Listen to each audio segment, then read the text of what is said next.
my name is Beck and welcome to a rapid fire wrap up of all of the things that I either read or DNF'd in April. I want to start out with a graphic novel that I've been putting off for a while, and that is Lore Olympus. I read this during the magical readathon, which went for the entirety of April, and it's a lead up readathon to prepare for August as well. It kind of involves theoretically going to a magical school and completing subjects, and to complete each subject you need to read a book. So for one of the prompts in that readathon I read Lore Olympus, and I ended up giving this 5 stars, and I started this month out really strong. This is a Hades and Persephone retelling, and you chronicle the gods as if they were kind of in modern day, so they've got social media and phones and stuff. And I like the way that this balanced a bubbly and playful attitude of some of the characters with darker themes like rape and sexual assault. So coming with the gods, you are going to expect some very explicit content, and even though it was conveyed in a kind of cutesy, very brightly coloured and beautiful art style, it still had a hard-hitting aspect to it, which I liked. I like the balance of that, and ultimately that's why I want to continue reading this graphic novel series.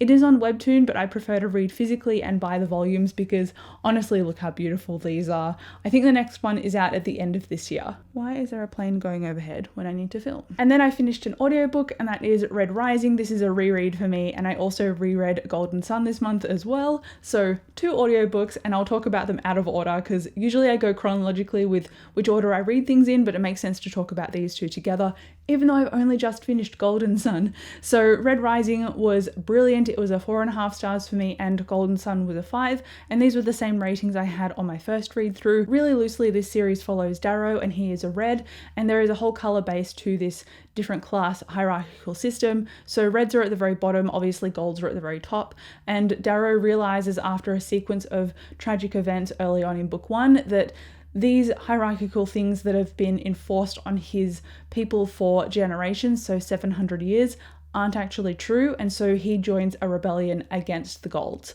And that's what this really follows, and it's very brutal and dark, and it's very dramatic and climactic, and the action scenes just really sink into you. And honestly, the stakes in this series are so high. I read this whenever I need an accelerated heart rate because there's just so much going on. And at the time of filming, I'm currently listening to the audiobook for Morningstar, so I've blazed through this series. It does help that I've read it before, but on my reread, still very enjoyable. So I'm really looking forward to continuing it. 4.5, 5 stars, and probably Morningstar is a 5 stars as well. And I will start Iron Gold and then Dark Age afterwards, but I want to give a little bit of breathing room in between because I loved this trilogy just by itself, so I'm revisiting that and rekindling my love for it too. If you do want to know a little bit more about my extended thoughts of Red Rising, I also talked about it in my Magical Readathon vlog. And then also for the Magical Readathon, I'll just link that vlog below and make it easier for you to go and access it instead of putting it in the cards all the time.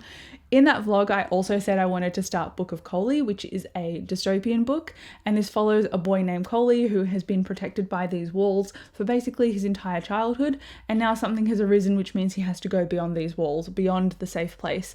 And while this seemed interesting, I got 6 or 7 pages into this and immediately put it down. The tone and the style of this was just very left of center, and the character's voice was very young, very deliberately. Words were misspelled and mispronounced because of the young narrator, and for some that might immerse them, but for me it did the opposite, so that's why I put this down. And then as well, I also decided to start a novella for the Magical Readathon, like get through those books really quickly, and that was 6th of Dusk by Brandon Sanderson, one of my favourite authors, although older books by him tend to be a bit hit and miss for me, and 6th of Dusk was kind of a bit of a miss, mostly because I was an idiot, but also because I've already read it. So it's part of the Arcanum Unbounded collection, and I think it's linked to the Mistborn world, but it does not feel like it whatsoever. It's very left of field, and these novellas are very deliberate little bite-sized chunks of what the world might be, could be, has been. And for that reason, I don't really love short stories, and so that's why 6th of Dusk felt alienating to me. But after reading the first couple of pages, I was like, this is very familiar. And of course, I'd already read it before. So I couldn't include it in the readathon because that has to be books that you haven't read before, I think. Although maybe that's just a self-made rule. Anyway, I didn't want to read it again if I'd already read it. I wanted to read new books, so I put it down instead.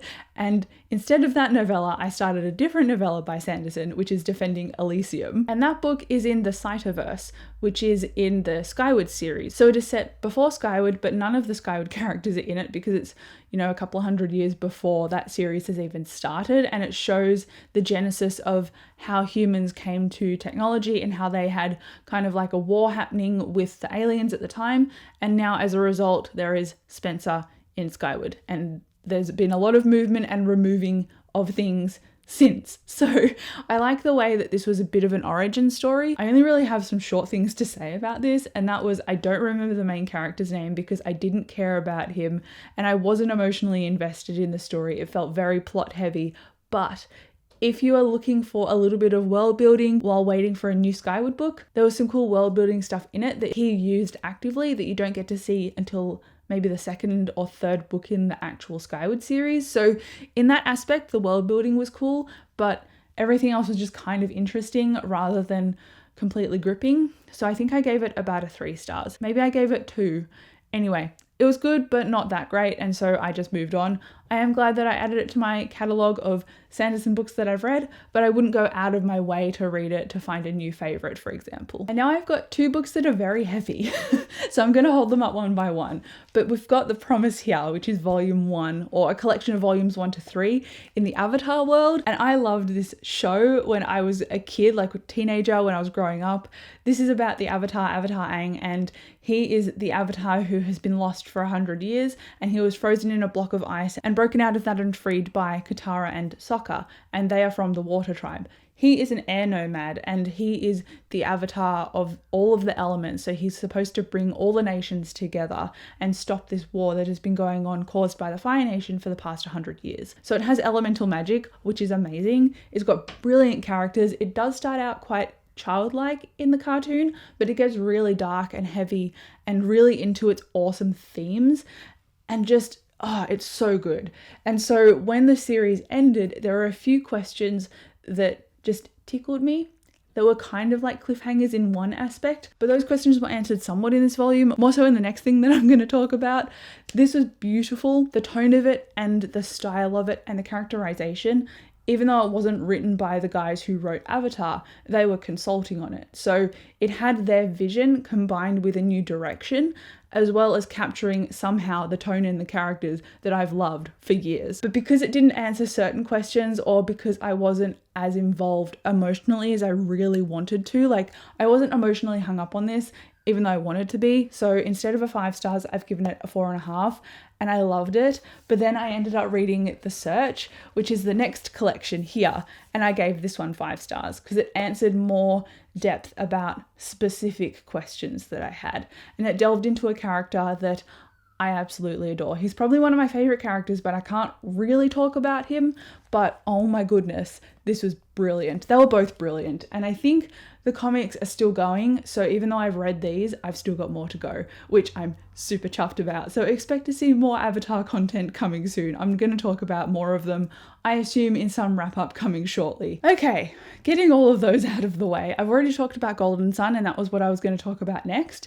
So I will go on to another DNF that I had this month, and that is Baptism of Fire by Andrzej Sapkowski. This is the 5th book or the 3rd book in the Witcher series. Counting the novellas or not counting the novellas, it's up to you. This follows Geralt, who is kind of that gruff protagonist that doesn't really want to do anything but keeps getting swept up in everything. And we've also got Ciri, who is a lost princess trying to learn magic. And then we've got Yennefer, who is like the rags to riches in terms of learning sorcery. So there are interesting characters in here. But when this opened, the style that it's written in is just very fanciful.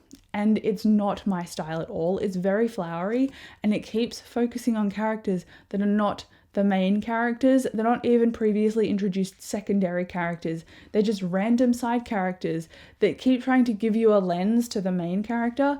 And I got like 3 or 4 pages into this, and I was like, I'm just not interested anymore. I'm not enjoying myself. This isn't painting a picture in my head. I feel very removed from the story. And this book isn't necessarily bad, but I'm just feeling like it reads very formally, which might be partly due to the translation and the time it was written.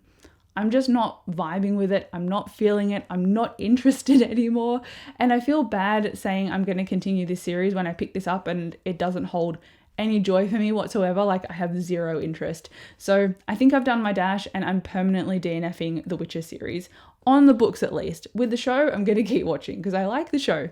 The books are just not doing it for me though. And then I finished this month strong with another reread, which is where I seem to be finding most of my 5-star reads at the moment. At least Olympus was a 5 stars and so is The Search, so I can't complain too much. I had some good reads this month, but I've also finished Night's Shadow by Sebastian de Castell, which is the second book in his Greatcoat series, and really enjoyed this. I don't know how Sebastian de Castell manages to do it, but he writes Falkio, the main character, Kest and Brasti, the trio of this series. He writes them all with so much heart and so much intention and so much love for each other that it just brings me to my knees. And it is incredible the way that he manages to hinge morality and individuality and identity and purpose on particular emotionally charged moments. All you need to know about this series is that Falkio is an idealist, and 5 years ago his king was murdered by the dukes, and now Falkio is trying to find the meaning and the purpose to the king's last message to him, as well as keeping him and his friends alive and in a job. They don't really have much purpose left in life, and so Falkio is trying to create one in the memory of the loved one that he lost in the king. So I'm adoring this series and I'm loving my reread. The audiobooks are absolutely fantastic. Joe Jameson does such an incredible job of capturing all these different kinds of voices, even though he's just one man, and I don't know how he does it. I'm convinced he's a wizard, even though Falkio says he hates magic. This is an awesome series. I'm loving it. 5 stars. Do read it if you haven't picked it up yet. And then the last thing that I have to talk about, I haven't read them yet because I'm filming this video a couple of days before April actually ends, so I've got a little bit of wiggle room in here, but I just watched the Heartstopper show on Netflix and it is my entire heart, soul and personality right now. I need to know more about Nick and Charlie. I've read all 4 volumes that are out and the 5th one comes out in January 23. But I need more content for Heartstopper. I'm already rewatching the show and I've got 2 episodes left of my rewatch. I'm adoring it so much. If you need something wholesome, reach for it. Although trigger warnings for mental health and eating disorders and depression and that kind of thing, especially bullying and mild sexual assault in at least the first episode. So those are the trigger warnings that I'm aware of just off the cuff. So I guess know that going into it, but ultimately this focuses on queer friendships and it has such a wholesome backbone that while it balances out all of the dark things in the story, there's a really big light aspect to it too, which is just so lovely and wholesome. So I'm looking forward to immediately finishing filming this video, going home and getting all of the volumes and rereading them and enjoying them because I just love Nick and Charlie. But that is it for this video. Let me know if you've read any of these. I'd be interested to hear. So thank you so much for watching this video. I'll come chat to you down below in the comments and I'll see you in my next video. Bye.